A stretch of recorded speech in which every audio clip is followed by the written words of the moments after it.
코스닥, 우리나라엔 코스닥이 있다면 뉴스쇼에는 뉴스닥이 있습니다. 뉴스쇼 증권시장 뉴스닥 오늘도 두 분 모셨어요. 세미래정책연구소 허성무 소장 어서 오십시오. 예, 반갑습니다. 그리고 이준석 총재님 어서 오십시오. 네, 안녕하세요. 왜 총재인지 직접 소개하세요. 그러니까 어제 제가 독립야구협회 총재 이제 역할을 맡게 됐는데 어제 유승민 의원이 축사 와서 그러더라고요. 네. 그러니까 총재라는 건 정치권에서 퇴출된 용어인데 왜 너는 그걸 쓰려고 하느냐. 야구계에는 아직도 총재가 있습니까? 아니, 저는 자리가 있으니까 그렇게 해서 추천받아서 한 거지. 제가 저도 총재 이름이 참 부담스럽습니다. 부담스러우시죠. 돈도 많이 내야 될 것 같고 이런 자리라 가지고. 독립야구협회예요, 여러분. 사실은 굉장히 가난한 그리고 열심히 야구만 하시는 분들의 그 협회 거기 총재 축하드립니다. 어쨌든 축하합니다. 예.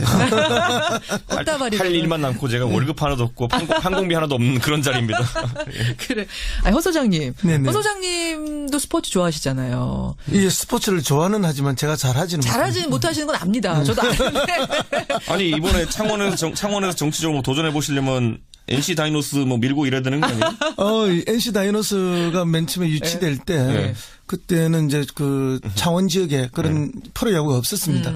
근데 그 전 선거에서 이제 그런 것들을 공약으로 많이 냈죠, 사람들이. 그래서 그게 자연스럽게 이제 유치되는 과정으로 갔는데 원래는 이제 도에서 야구단을 하려고 했어요. 근데 이제 도 단위가 하는 게 잘 없어요. 광역시는 그런 게 있을 수 있다 하지만 그래서 이제 시 단위로 해서 그렇게 야구단이 만들어졌죠. 그렇군요. 아니, 어떤 스포츠에 총재로 혹시 모시겠다라고 제안이 들어오면 어떤 거 탐나세요? 욕심나세요? 무슨 스포츠? 전혀 탐나지 않고요. 부담스럽죠. 부담스럽기만 하시답니다. 일 많고 돈 나가는 자리. 스포츠계에선 참고해 주시고요. 자, 오늘 뜨거운 인터뷰 앞에 들으셨죠? 김종백 씨. 이거는 굉장히 하루 종일 화제가 될 인터뷰입니다. 저는 그중에서 지금 처음 듣는 얘기가 뭐냐면 청계천은 미래로 흐른다라는 이명박 저서가 있습니다. MB 저서가. 요거를 본인이 가서 시내 유명 서점에 가서 500권을 사왔다 시켜가지고 그 얘기를 지금 처음 얘기했어요. 근데 제가 그게 어느 때인지 지금 인터뷰 중에 몰랐는데 저희 스태프들이 찾아보니까요.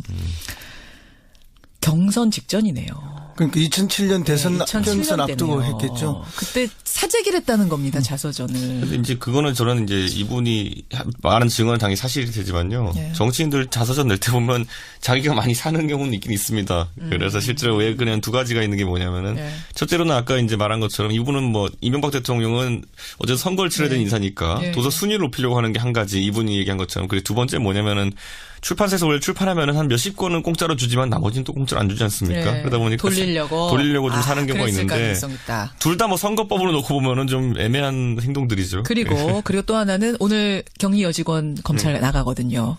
이런 얘기를 들었다니 동기래요. 김종백 씨하고 회사. 근데 나도 가만히 있진 않을 거야. 가만히 당하고 있지는 않겠어. 이런 말을 했다는 요 증언 두 가지 굉장히 지금 중한 증언이었던 것 같고 오늘 하여튼 조사 결과 보겠습니다. 자, 뉴스닥 가죠. 이번 주 상한가부터 가겠습니다. 허성무 소장님. 예, 저는 밀양 시민들을 이번 주에 상한가로 꼽았습니다. 이준석 위원장님. 저는 박수현 청와대 대변인을 꼽았습니다. 자, 밀양 시민들 참 어제 밀양 시민 한 분하고 제가 인터뷰했거든요. 네. 도시가 크지 않다면서요. 예, 인구 10만 명 정도의 작은 이제 소도시죠. 그 시가지 가봤더니만 1km 지나니까 시가지가 끝나는. 그러니까 하루가 한 달이 건너면 다 아는 사이래요. 그렇죠. 그리고 오래된 전통 도시고 이렇기 때문에 새로 유입된 외부인이 별로 없습니다. 그런 곳에서 이런 일이 발생했으니. 그러니까 이번에 희생되신 분들이 다 아마 인척 관계 사돈의 8촌 정도로는 다 걸릴 만큼 그렇게 한 지역사회 공동체죠. 예. 이건데 이번에 참 재밌는 게 이 홍준표 대표랑 김성태 원내대표도 긴급히 밀양으로 가고 또 여당 인사들도 가고 이런 게 여기가 지금 엄영수 의원 지역구였는데 이제 보궐이 될 가능성이 거의 확실하기 때문에 결국에는 선거 지역구라고서 이제 정치인들이 생각보다 많이 달려든 건데. 이번에 보궐선거가 치러지는. 네, 그런데 아직까지 확정 질 가능성이 높은.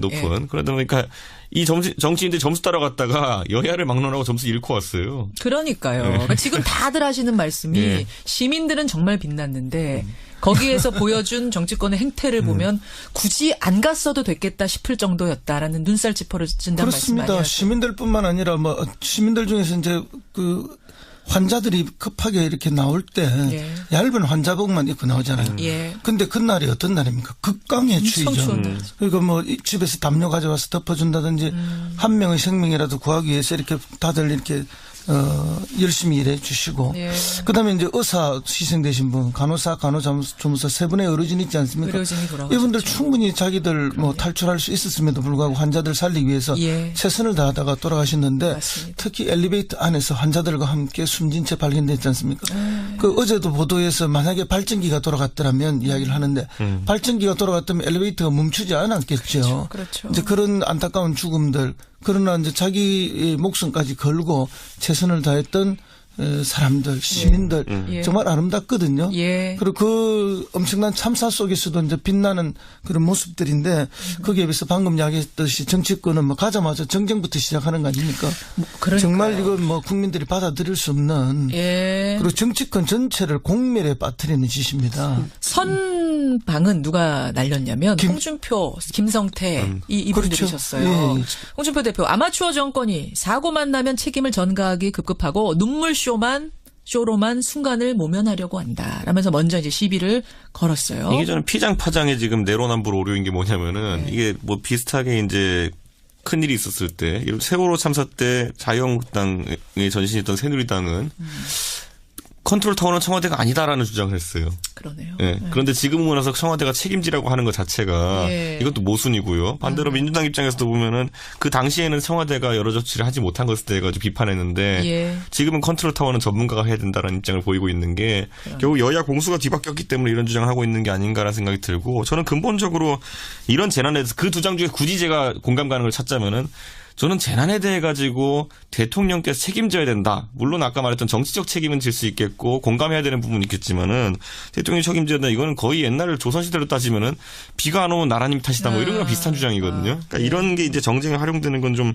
그쳐야 되지 않을까. 그리고 추미애 대표도 거기에 대응한답시고 경남도지사 때문이다. 그것도 전직 경남도지사 때문이다. 그러니까 누가 뭐라고 얘기했냐면 추미애 대표는 경남의 직전 행정 최고 책임자가 누구였는지 봐야 한다. 홍준표 대표를 그렇죠. 이제 이렇게 대응을 이제 대응을 잘 한다고 한 거죠. 사실은 정쟁의 대상이 되어서는 안 된다라고 마지막에 이야기를 했어요.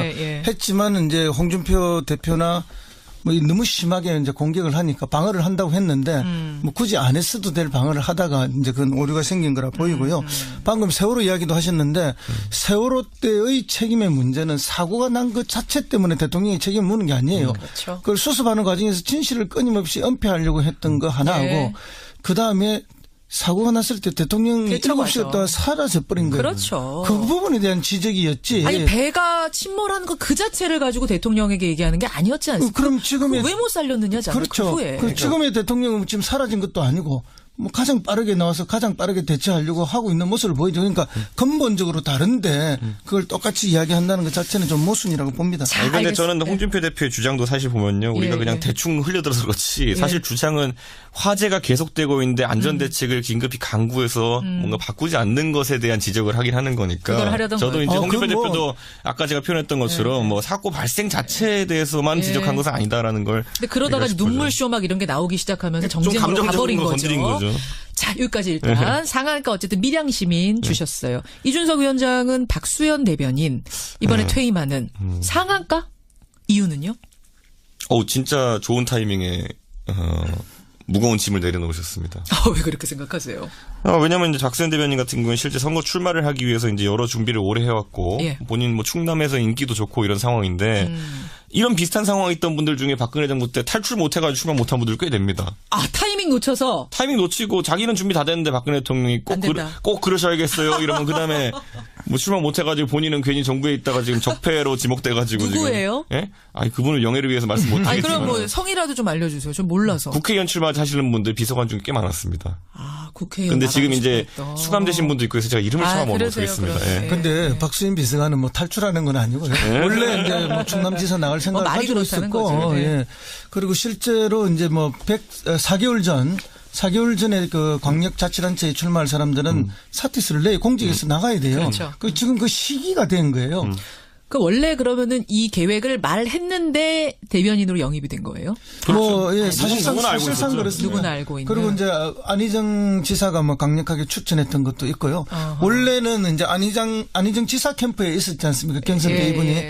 근데 이제 경선 이후에도 막 이렇게 포용해야 되고 다른 캠프에 탕평 이런 것들도 있어야 되고 그리고 박수현 대변인 본인이 굉장히 그 언론에 나와서 토론을 하거나 할 때 보면은 아주 뭐 정제된 언어로 하고 그리고 아주 뭐 정중한 표현 방식을 썼기 때문에 많은 그 국민들로부터 공감이 있었던 분입니다. 그래서 낙점이 그래서 이런 대통령도 쉽게 받아들일 수 있었던 거죠. 박수현 대변인 같은 경우에는 본인이 충남지에서 나가고 싶어 하는 건 누구나 알고 있었는데 이 상황 속에서 대통령께서 이제 오히려 대변인을 부른 것이 한쪽 측면으로 보면은 아주 좋은 경험과 스펙을 쌓을 수 있는 기회를 준 걸 수도 있겠지만은 또 일각에서 하는 얘기로는 저거 못 나가게 하려고 청와대 대변인을 끌어들인 거 아니냐. 그런 얘기도 있었어요. 왜냐하면 양쪽의 전례가 공존하거든요. 청와대 비서진 영입하는 것이 있어서는. 그렇죠. 여기서 만약에 박수현 대변인이 뭐 나가려고 했는데 혹시나 대통령께서 꼭 그러셔야겠습니까? 잘하고 계신데 좀 더 같이 일했으면 좋겠습니다. 이러면은 안 보내주면 그때 머리 복잡해지는 거거든요. 뭐 제가 볼 때 그럴 일은 없을 것 같고요. 그럴 일이 없으니까 이제 제가 상한가로 꼽은 겁니다. 그래서 타이밍도 좋고 여러 여건 대통령이 오케이한 것도 좋고 이래저래 박수현 대변인 상한가 될 수밖에 없다. 그렇습니다.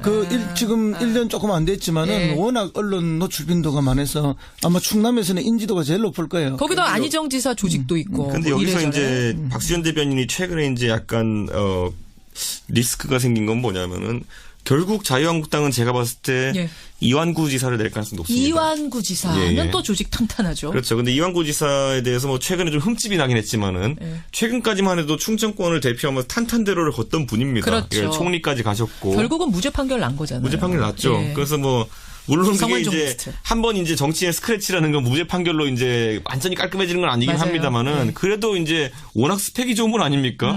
여당의 원내대표를 지냈었고 거기다가 또 세종시 때 이제 충청도를 위한다는 이미지까지 심으셨고 그렇기 때문에 저는 이 지점에 있어서 박 대변인도 그러니까 꽃길을 가려고 하는 건 아니고 자기 도전의 길을 가려고 하는 것이기 때문에 오히려 이런 선택을 했을 때 대통령께서도 응원해 주시는 게 아닌가. 그 이완구 지사가 자유한국당 후보로 나올 수도 있다는 얘기는 어디서 들으셨어요? 홍준표 지사가 이제 얘기하길 뭐냐면 이완구 지사랑 같이 둘이 동시에 무죄 받았잖아요. 그때는 이완구 지사가 만약 정치적 행보를 하게 된다면은 꼭 도와야 된다라는 취지로 이제 말을 했거든요. 근데 지금 봤을 때 이제 선거가 다가오기 때문에 이완구 지사는 명예회복을 이 선거에서 꼭 하려고 할 겁니다. 명예회복. 근데 이분이 워낙 충청도랑 결합성이 강한 분이기 어딜 때문에 가겠냐? 거길 갈 거다. 뭐 서울시장 나올 건 아니거든요. 제가 봤을 때는. 그래서 아마 이런 여기 예상을 하는 정치권 인사가 많습니다. 그렇죠. 같은 뭐 성완종 리스트에 같이 올라있던 뭐 어떤 동일 사건에 뭐 자고는 어쨌든 두 분 다 무죄를 받았지만 이런 경우에 되게 이제 공범이라고 이야기를 많이 하는데 같은 사건이 어쨌든 공동체가 됐었으니까. 분명 공동체죠. 근데 이제 느낌이 전혀 다르죠. 박수현 대변인은 뭔가 이렇게 얼굴에서 나 외모에서 오는 느낌은 깔끔하고 단정하고 그다음에 청렴한 느낌을 갖고 있는데 이완구 전 충남지사님은 뭔가 기름이 이마에 좀 흐르는 듯한 그런 느낌. 잠깐만요. 선생님 그건 조심하셔야 돼요. 이마에 기름이 흐르는 분 중에도 청렴한 분이 많아요. 이마에 원래 많은 기름을 어떻게 하라고 지금. 다음 주에 이완구 총리님 반론 보도 신청하시겠네요. 예, 죄송합니다. 기름이 흘러도 청렴한 사람은 많다. 그런 느낌으로 대비되는 극명하게 이미지 말씀하시는 이미지를 거죠. 이번에 갖고 이 계셔서 사건에 연루되면서 그런 느낌들 거기에 대한 충남도민들의 판단이 어떨지는 뭐 기다려보면 알겠습니다. 저는 박수현 대변인 칭찬만 할 텐데요. 저는 예를 들어 저 박수현 대변인한테 옛날에 언론에서 제가 이분이 참 대단한 분이다. 어떻게 고속버스 타고 매일 지역구 왔다 갔다 하냐라고 했더니만은 박수현 대변인님 재밌는 발언 보이시더라고요. 뭐라고요? 그때 이제 당이 다르고 이러니까 야, 이 칭찬을 좋게 받아들여야 됩니까? 나쁘게 받아들여야 됩니까? 이렇게 하신 적이 있는데 그 뒤에 모임도 하고 이러면서 좀 친해지고 했는데 그래서 박수현 대변인 때문에 충청이 수도권이 됐어요. 그러네요. 예, 재밌습니다. 박수현 대변인 밀양시민 상한가에 올리고 하한가 보도록 가보겠습니다. 하한가 이준석 위원장? 저는 뭐 국민의당 이제는 민주평화당인가요? 민주평화당 박지원 의원이라고 하고 싶습니다. 이름이 좀 헷갈려. 민주평화당 맞아요? 민주평화당. 그러니까 통합 반대파들이 지금 이제 만든 민주평화당의 박지원 의원. 하성무 소장님? 예, 저는 국민의당의 안철수 대표입니다. 아니 도대체 국민의당 인사 중에 위너가 누구예요? 위너가 이렇게 되면 모두가 뭐 다 실패자 분위기로 가고 있는 거죠. 이거 그러니까 어디서부터 얘기를 좀 풀어봐야 하나요? 일단 통합은 바른정당과 국민의당 통합은 2월 10며칠로 정해졌더라고요. 통합전당대회. 13일로 이제 통합전당대회 정해졌죠. 네, 13일. 근데 사실 그건 이제 원래 2월 4일, 2월 5일 이렇게 나오던 시점에서 그게 국민의당 전당대회 그때 하려고 했었거든요. 근데 이제 통합 전당대회이긴 하지만 좀 늦춰진 게 미루고 하다 보니까 설 전에 어떻게 해야 된다는 입장 때문에 2월 13일로 이제 정해진 거거든요. 예. 근데 이제 이렇게 되면 이제 시너지가 나긴 좀 2월 초에 하는 것보다 어렵다라는 얘기가 나오죠. 자, 이건 조금 더 객관적인 얘기를 우리 허 소장님 해주실 수 있을 것 같아요. 이준석 위원장은 바른정당에 몸담고 있기 때문에 객관적으로 기름이 흐르는 정당이 없다고 하는데 이제 보면은 허 소장님 오늘 기름 얘기 좀 충격적인데. 자, 뭐 설이라는 것은 이제 민심의 그 유통이 되는 과정이기 때문에 그 전에 이제 반드시 어쨌든 전당대회를 해야 되고 뭐 이렇게 해야 돼서 이제 날짜가 그렇게 잡혔다고 보는데 어쨌든 이번에 이렇게 이제 갈라지는 과정은 뭐 모두를 실패자로 만드는 그런 정치력 부재의 모습인데 그건 이제 가는 길이 다르기 때문에 어쩔 수 없이 예정된 길이다. 저는 그렇게 봅니다. 호남 중진 의원들은 호남에 기반해서 어쨌든 정치적으로 현상 유지를 하면서 영향력만 가지고 있으면 되는 거고 안철수 대표는 대선이 아니라면 뭐 정치 큰 의미가 없기 때문에 가는 길이 다른 거고요. 그러다 보니까 이제 안철수 대표가 이번에 자기 권위를 세우기 위해서 이제 통합 반대파들 또 새로운 당을 만들어가 발기대회를 하신 분들한테 179명을 중징계를 내렸어요. 2년이란 당원권 정지. 그런데 이 179명이 그럼 이 중징계의 어떤 두려움이나 겁을 먹었느냐? 전혀 아니라는 거죠. 아하. 그러면 징계를 당하는 사람들이 겁먹지 않는 징계. 그건 이미 징계가 아니잖아요. 그거는 웃음거리가 되는 거죠. 그럼에도 불구하고 안철수 대표는 왜 이렇게 강수를 뜨고 있을까? 왜요? 그럼 이 분당에 대한 책임, 뭐의 소재를 분명히 하기 위한 그런 일종의 정치적인 제스처인 거죠. 반대파 때문에 우리는 분당하는 거다. 아니 근데 저는 이게 저는 1년 전에 제가 했던 경험이거든요. 제가 새누리당에서 나올 때 제가 이제 새누리당의 당적을 벌리지 않고 이제 바른정당 그 당시 개혁보수신당 창당의 실무 과정에 참여했었기 때문에 그때 임명진 위원장이었던가요? 저한테 이제 그 당협위원장에서 제가 그 당시에 당신의 행동에 대해 소명하라 그래가지고 저는 그래가지고 탈당 신고서랑 같이 당신이 싫습니다라는 취지의 이제 그런 그 소명서를 냈던 기억이 있는데, 그러니까 이거는 어느 정당에서나 분당 과정에서 있는 일이거든요. 그렇기 때문에 저는 안철수 대표가 뭐 징계하는 것 당연한 수순이고요. 저는 그 안에서 활동하는 것이 뭐 창당준비위원회 활동하는 것이 또 박지원 대표가 못할 일을 했다는 생각 안 들기 때문에. 그렇기 때문에 이거를 이제 그 안철수 대표가 어제 패륜행위라고 이야기를 했잖아요. 그렇죠. 근데 이거는 방금 말씀했던 것처럼 언제나 분당 과정에서 늘 일상적으로 일어나는 일입니다. 일어나는 일인데 패륜행위라고. 나도 패륜을 한 건가요? 이렇게 말을 하는 거는 이 지나친 오히려 정치 공세고 각자 자기 얼굴에 침뱉기가 되는 거고 정말 안타까웁니다. 이게 뭐 본인은 그러면 이렇게 탈당해가 안 나왔습니까? 그리고 분당에서 당 쪽에 나왔잖아요. 자, 그러면 이제 앞으로 어떻게 될 건데 합의위원이 결국 이게 합의위원이 지금 안 되고 있으니까 이런 거잖아요. 그 합의위원은 재산 분할하고 위자료의 문제가 걸리잖아요. 비례대표들 어떻게 해줄 건가? 안철수 대표는 절대 안 된다, 못 놔준다는 거고 이쪽에선 그 사람들 놔줘야 우리는 깨끗하게 나갈 거다라는 거고. 그렇죠. 유승민 의원도 그래서 합의위원을 제대로 좀 하라고 이야기를 하지 않습니까? 그런데 그게 안 되는 이유는 뭔가 하면은 결국은 원내 교섭단체를 분당해서 나가는 분들이 꾸리느냐 못 꾸리느냐 매우 중요하거든요. 20석이 넘어서 꾸려버리면은 새롭게 만들어지는 이 바른정당과 국민의당의 합당이 그 의미가 완전히 축소됩니다. 자, 오늘 국민의당 얘기 줄어들고. 다 할 수는 없을 거예요. 할 얘기가 굉장히 많아서 마지막으로 하나씩만 확인하고 마치겠습니다. 합의위원이 될 것인가 안 될 것인가? 이준석 위원장, yes or no? 박지원 의원 망했어요. 안 될 거라고 보세요? 합의위원을 안 시켜주려고 했는데 시간이 이제 지나갔어요. 안 될 거라고 보십니까? 안 되죠.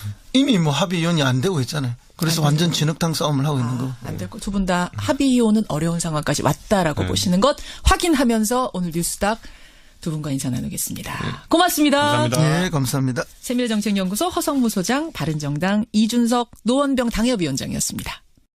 살리기 위해서 최선을 다하다가 돌아가셨는데 맞습니다. 특히 엘리베이터 안에서 환자들과 함께 숨진 채 발견됐지 않습니까?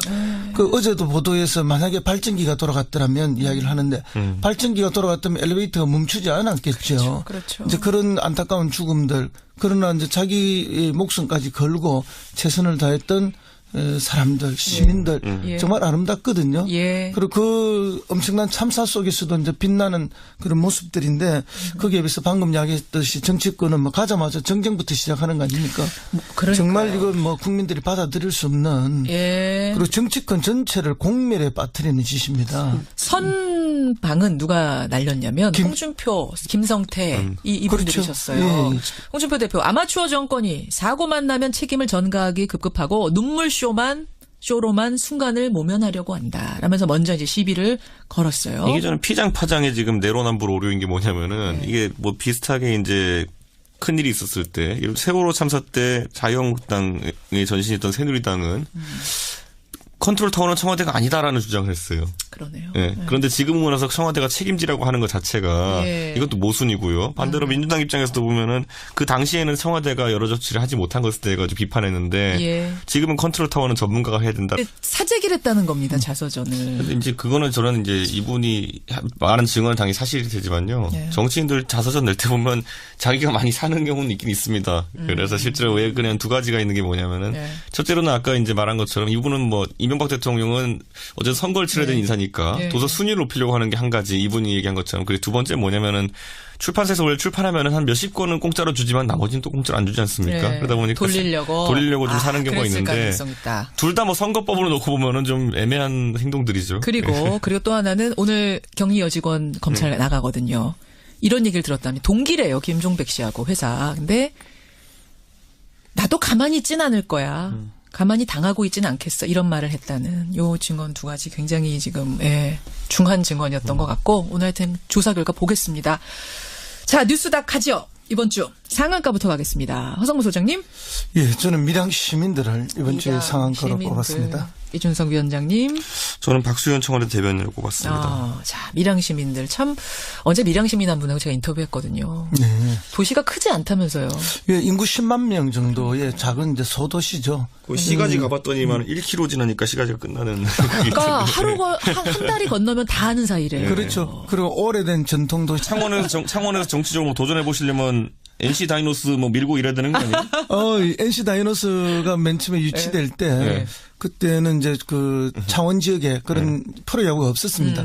근데 그 전 선거에서 이제 그런 것들을 공약으로 많이 냈죠, 사람들이.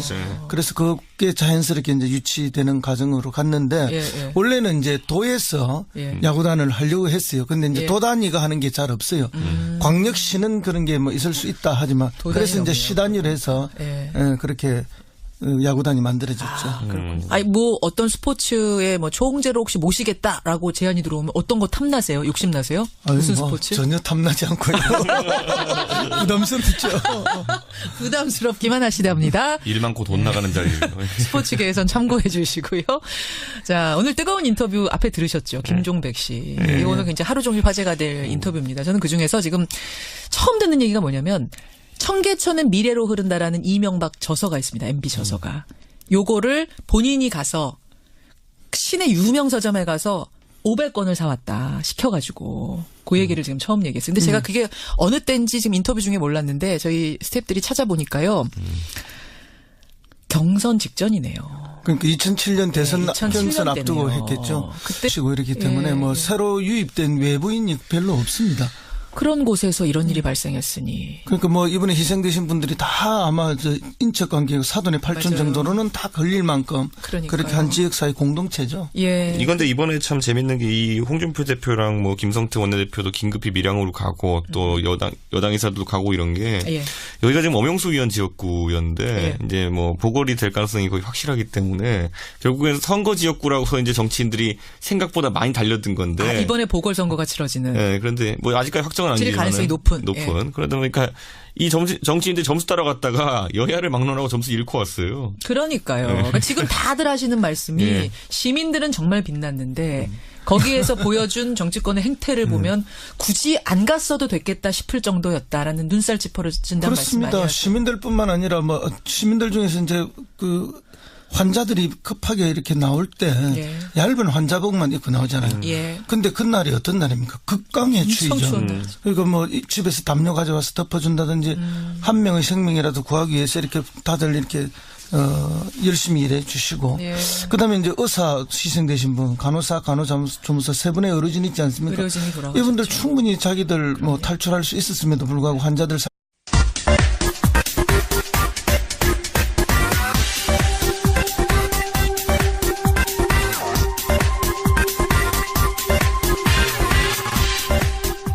나스닥, 우리나라엔 코스닥이 있다면 뉴스쇼에는 뉴스닥이 있습니다. 뉴스쇼 증권시장 뉴스닥 오늘도 두 분 모셨어요. 세미래정책연구소 허성무 소장 어서 오십시오. 네, 반갑습니다. 그리고 이준석 총재님 어서 오십시오. 네, 안녕하세요. 왜 총재인지 직접 소개하세요. 그러니까 어제 제가 독립야구협회 총재 이제 역할을 맡게 됐는데 어제 유승민 의원이 축사하러 와서 그러더라고요. 그러니까 아니, 총재라는 건 정치권에서 퇴출된 용어인데 왜 너는 그걸 쓰려고 하는 야구계에는 아직도 총재가 있습니까? 아니, 저는 자리가 있으니까 그렇게 해서 추천받아서 한 거지. 제가 저도 총재 이름이 참 부담스럽습니다. 부담스러우시죠. 돈도 많이 내야 될 것 같고 막 이런 자리라 가지고. 독립야구협회예요, 여러분. 사실은 굉장히 가난한 그리고 열심히 야구만 하시는 분들의 그 협회 거기에 총재 축하드립니다. 어쨌든 축하합니다. 예. 할 일만 남고 제가 월급 하나도 없고 항공비 하나도 없는 그런 자리입니다. 예. 그래. 아니, 허 소장님. 네네. 허 소장님도 스포츠 좋아하시잖아요. 이 스포츠를 좋아는 하지만 제가 잘하지는 못하시는 건 압니다. 저도 아는데. 아니, 이번에